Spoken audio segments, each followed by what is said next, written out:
Жакынкы күндөрү Москвадан Казакстанга кирди чыкты кылууну көздөп жаткан мекендештер үчүн биздин тажрыйбалуу айдоочулар жана таза тыккан унааларыбыз өз кызматтарын сунуштайт. Эч кандай пересетка жок, кыйналбайсыз. Жолго чыгарда документтик чорунудан текшеребиз. Бизден дерек: Метро проспект Мира, улица проспект Мира 39А. Биздин байланыш номерлер: +7926 630 7963, +7925 707 0993, +7968 575 6625. Күнү түнү чала бериңиздер. Рахман жана Шайлоо мырза жооп берет. Баткенде оюн учурунда жаратылган улакчы каза болду. Баткенде ат оюндарында жаратылган Бужум айылынын тургуну каза болду.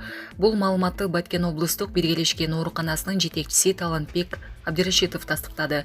Маалым болгондой, аталган тургун 2 ай оор абалда Баткен облустук биргелешкен ооруканасында жаткан. Ал бүгүн 23 февралда каза болгон. Булак Назар Ньюс KG. Казак-кыргыз чек арасынан 9 пакистандык жаран кырмалды.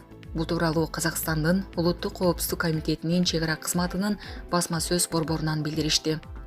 Маалыматка ылайык, Жамбыл облусу боюнча Улуттук коопсуздук комитетинин чек ара кызматынын департаментинин аскер кызматкерлери менен бирге Казак-кыргыз чек арасын Казакстан Республикасына мыйзамсыз кесип өтүүгө аракет кылган Пакистан Ислам Республикасынын 9 жаранын кармашкан. Бул факты боюнча тергөө иштери башталды. Булак Назар Ньюс KG.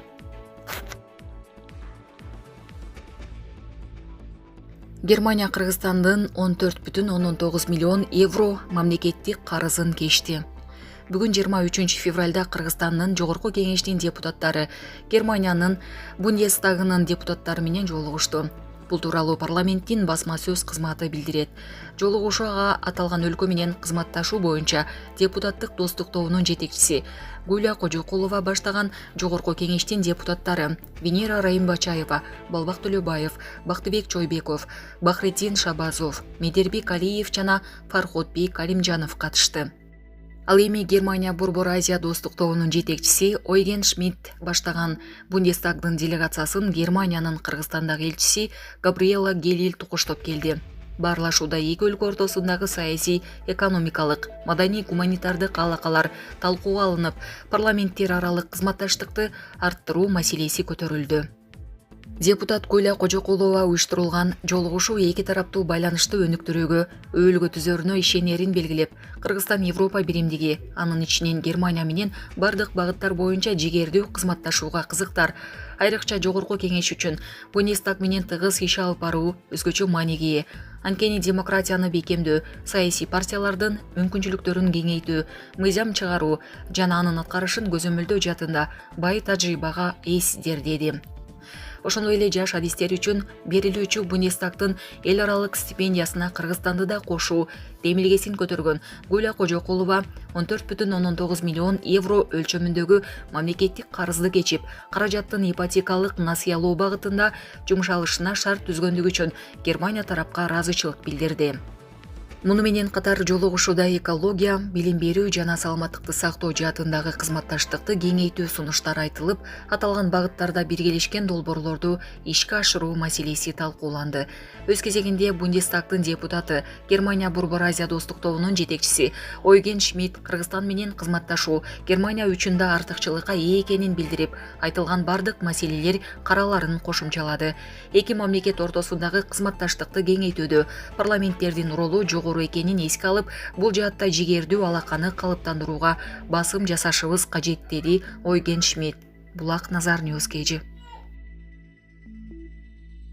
Өзбекстандык жана тажикстандык жумушчулардын тобу Украинанын Орусия оккупациялаган Запорожье облусунда окоп казгандыгы үчүн айлык акы албаганына даттанып жатышат. Бул тууралуу База телеграм каналы кабарлады. Басылманын маалыматына ылайык, бир окоп үчүн аларга 800 000 рубль, 930 000 сом убада кылышкан. Запорожьега барган 33 мигрант ээн калган үйлөргө жайгашып ишке киришкен. Аминжон аттуу тажикстандык жумушчулардын бири ага 595 000 рубль гана төлөшкөнүн, медициналык жардам көрсөтүлбөгөнүн айтып берди. Москвага кайтып баргандан кийин ал полицияга арыз жазганын, ошонун бери аны белгисиз бирөөлөр коркутуп, телефон чалып жатканын аталган басылма маалымдады.